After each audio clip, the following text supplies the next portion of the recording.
Hello everyone. Class 10 का CBSE का result कैसे बनाएं, कितनी बड़ी प्रॉब्लम है। इसको सोल्व करने के लिए कल सीबीएसई के चेयरपर्सन ने मीटिंग ली, वेबिनार लिया और उन्होंने बहुत सारी बातें क्लियर की। उन सभी की समरी मैं इस वीडियो में प्रस्तुत कर रही हूँ। आशा करती हूँ कि आप सभी को यह यूजफुल लगेगी। चलिए शुरू करते हैं। सभी सब्जेक्ट के लिए, जिसमें 20 मार्क्स इंटरनली और 80 मार्क्स ईयर एंड असेसमेंट के लिए यूज किए जाएंगे। तो आज हम देखेंगे कि 80 मार्क्स का जो मीन एवरेज कैलकुलेट करने का क्राइटेरिया है वो कैसे किया जाए। स्कूल में कमेटी बनाने के लिए सबसे पहले हमें देखना है कि कौन कौन से मेंबर होंगे। प्रिंसिपल चेयरपर्सन होगा, 5 इंटरनल मेंबर होंगे जिसमें मैथ, साइंस, एसएसटी और 2 लैंग्वेज टीचर्स। इनका सभी सब्जेक्ट का एक एक टीचर जरूर होगा। और एक्सटर्नल मेंबर होंगे 2, जो या तो सीबीएसई अपॉइंट करेगी या फिर आप अपने नेबरिंग स्कूल से कोऑप्ट कर सकते हैं, पता कर सकते हैं कि कौन आपके स्कूल में आ सकता है। लेकिन आपको एक बात ध्यान रखनी है कि जो ये एक्सटर्नल मेंबर आएंगे, जिस स्कूल से आएंगे उस स्कूल में आपके टीचर्स एक्सटर्नल मेंबर के रूप में नहीं जा सकते हैं। तो यहाँ पर ये सभी रूल्स दिए गए हैं कि किस तरह से कमेटी को बनाना है और एक्सटर्नल को हम सिलेक्ट कर सकते हैं। जो टीचर्स 10th क्लास को पढ़ाते हैं नेबरिंग स्कूल में वो आ सकते हैं। टीचर्स का इंटरचेंज नहीं होगा, मतलब आपके स्कूल से अगर गए हैं तो उस स्कूल से नहीं आएंगे। Teachers should not be from the same management school. एक ही मैनेजमेंट के अगर 2 स्कूल चल रहे हैं तब भी वो आपके साथ नहीं आ सकते हैं। Teachers should not be from the school where the principal is coopted member of the management और स्कूल कमेटी। अगर आपका प्रिंसिपल 2 स्कूल की मैनेजमेंट कमेटी में मेंबर है तब भी नहीं आ सकते हैं। और जो टीचर्स एक्सटर्नल आ रहे हैं उनसे रिलेटेड कोई भी स्टूडेंट अगर आपके स्कूल में है या उनका कोई वार्ड आपके स्कूल में पढ़ता है तो आप ऐसे एक्सटर्नल मेंबर को अपनी कमेटी में नहीं रखेंगे। ये रिजल्ट के लिए अगर आएंगे तो कोविड इन्फेक्शन का डर है, तो इसके लिए सीबीएसई ने एक पॉइंट दिया है कि मीटिंग्स कुड बी ऑनलाइन।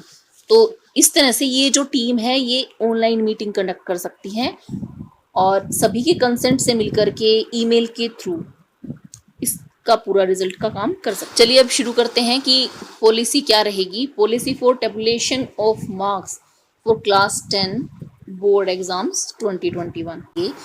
हमें सबसे पहले किस तरह का चार्ट बना लेना है जिसमें हमें हिस्टोरिकल परफॉर्मेंस, एग्जाम्पल और रेंज ऑफ मार्क्स लिख लेनी है। ये जो भी काम आप करेंगे ये सभी आपको सीबीएसई के पास सबमिट करना पड़ेगा, इसीलिए आप स्टेप बाय स्टेप काम करेंगे तो आपको बहुत हेल्पफुल रहेगा। इसमें हम 3 साल, तीनों ईयर लिख लेंगे और उन तीनों ईयर का जो भी रिजल्ट रहा है उसको लिख लेंगे। मान लीजिए यहाँ पे लिखा है 72, 74 एंड 71। इसमें हाईएस्ट रिजल्ट रहा 2018-19 में, इसीलिए इन्होंने एग्री किया और इस साल के रिजल्ट को फॉलो अप किया। फिर वो range of marks note down करेंगे। जो range of marks note down किए जाएंगे सभी सब्जेक्ट्स के लिए किया जाएगा और जो भी मार्क्स होंगे उसको हम +-2 कर सकते हैं। इस साल का बोर्ड का रिजल्ट बनाने के लिए सबसे पहले हमें अपने स्कूल का बोर्ड का रिजल्ट 3 साल तक का देखना है, उसको कंपेयर करना है।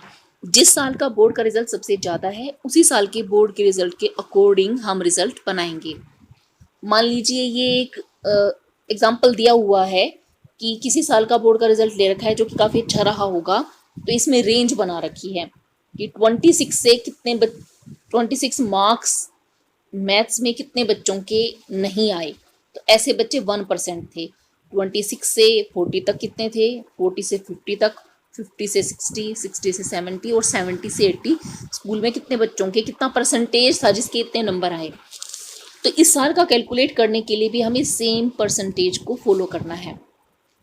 21 ईयर के लिए मान लीजिए हमारे पास 200 बच्चे हैं स्कूल में, तो जो 1% 200 बच्चों का निकलेगा उतने बच्चों के नंबर 26 से कम लिए जाएंगे, ये ज़रूरी है। इसी तरह से 14% यहाँ पर दिया हुआ है, तो हम 200 बच्चे हैं तो 200 का 14% लेंगे। मान लीजिए आपके स्कूल में 100 बच्चे हैं तो आप उसका 14% लेंगे। अभी यहाँ पर आए 28, ये स्टूडेंट्स की स्ट्रेंथ आई है, यानी 28 बच्चों के नंबर 40 से 26 के बीच आने चाहिए। अगर मान लीजिए आपके स्कूल में 100 स्टूडेंट्स हैं तो यहाँ पर संख्या हो जाएगी 14। ये आपके रिजल्ट पर डिपेंड करता है कि आपके कितने बच्चों का रिजल्ट इतने परसेंट के बीच में रहा।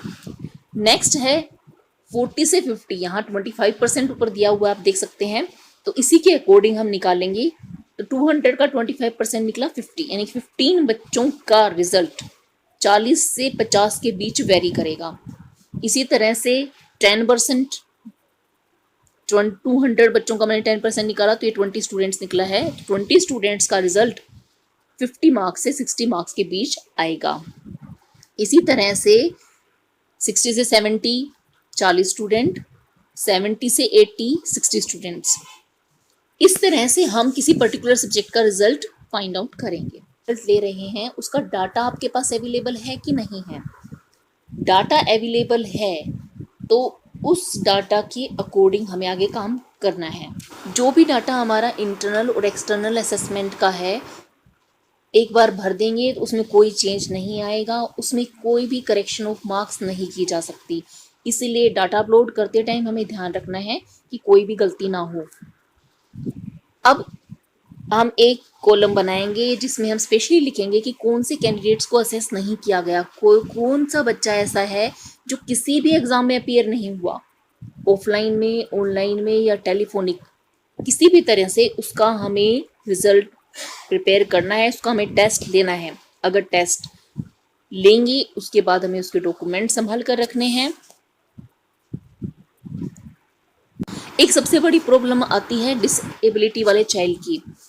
जो बच्चे डिसेबल हैं उनके लिए हम portfolio, presentation, project, quiz, oral test, इन सभी के नंबर लगाएंगे और एक फ़ोन कॉल करके हम कुछ क्वेश्चंस पूछ सकते हैं और उसके अकॉर्डिंग भी बच्चे के नंबर लगा सकते हैं। बच्चों ने अपने यूनिट टेस्ट, अपने मिड टर्म और प्री बोर्ड का रिजल्ट देखा हुआ है, इसीलिए कोई भी इवेल्युएशन स्कीम यूज़ नहीं होगी, बच्चे इवेल्युएशन नहीं करा सकते। अगर क्लास 11 में बच्चा अगर मैथ्स ऑप्ट करना चाहता है तो यहाँ पर एग्जम्पशन एक्सटेंड कर दी गई है और बेसिक मैथ्स अगर उसके पास है तो भी उसको 11th में मैथ्स में एडमिशन दिया जा सकता है।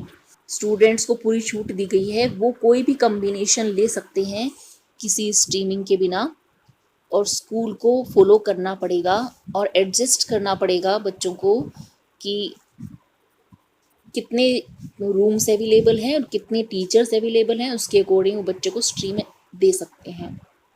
अब देख लेते हैं हमें स्टेप बाय स्टेप काम कैसे करना है। सबसे पहले रिजल्ट कमेटी बनानी है, फिर हमें एविडेंस कलेक्ट करने हैं और स्टेटस चेक करना है कितने बच्चे अवेलेबल हैं स्कूल में या कितने बच्चों ने का रिकॉर्ड अवेलेबल है। फिर हिस्टोरिकल परफॉर्मेंस देखनी है, हिस्टोरिकल परफॉर्मेंस को चेक करना है, उसके हिसाब से सभी सब्जेक्ट के लिए वेटेज फिक्स करनी है। अगर कोई एग्ज़ाम नहीं हो पाया तो उस एग्ज़ाम को हम कंडक्ट कर सकते हैं टेलीफोनिकली। और फाइनली रेशनल डिसाइड करके परफॉर्मेंस को कैलकुलेट करना है। अब आते हैं हम मार्क्स को हमें कैसे कैलकुलेट करना है। 2017-18 में मान लीजिए किसी बच्चे के हम 100 में से नंबर देख रहे हैं तो उसे हम इस साल के लिए 80 मार्क्स में कन्वर्ट करेंगे। मान लीजिए उस बच्चे के मार्क्स 96 गलती से लिख दिया गया है, यहाँ पे 96 मार्क्स आएंगे, 100 में से 96 आए हैं, तो जब हम 80 में से कन्वर्ट करेंगे तो हम क्या करेंगे, जितने में कन्वर्ट करना है उतने से मल्टीप्लाई करेंगे, और क्योंकि 100 से आउट ऑफ 100 मार्क्स आ रहे थे तो इसलिए हम इसको 100 से डिवाइड करेंगे, तो ये हमारा गया 676.8। क्योंकि यहाँ डेसिमल के बाद 5 से ज़्यादा है इसीलिए हम इसको 77 मार्क्स ले सकते हैं। मान लीजिए बच्चे के पास में 5 सब्जेक्ट से ज़्यादा सब्जेक्ट्स हैं तो उसके मार्क्स कैसे कैलकुलेट किए जाएंगे, तो हम ये देखेंगे उसके maths, science, SST, English, Hindi, इसमें से बेस्ट 3 मार्क्स किस में आए हैं। बेस्ट 3 मार्क्स हैं मैथ्स, साइंस और हिंदी में, तो इसका हमने टोटल कर लिया और इसका हमने मीन निकाल लिया।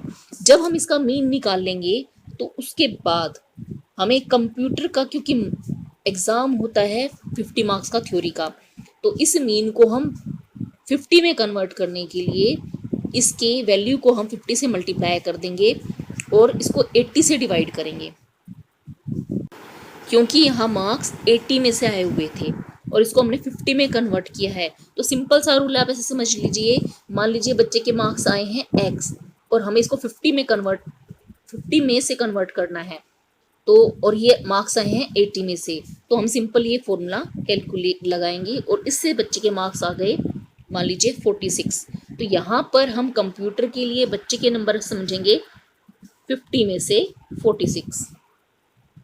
जब हम मार्क्स का वेरिएशन करेंगे तो हम किस तरह से कर सकते हैं, हमने मैथ्स के मीन मार्क्स निकाले हैं और वो 70 मार्क्स आए, साइंस के 75, सोशल साइंस के 72 और इसी तरह से सभी मीन मार्क्स हमने लिख लिए।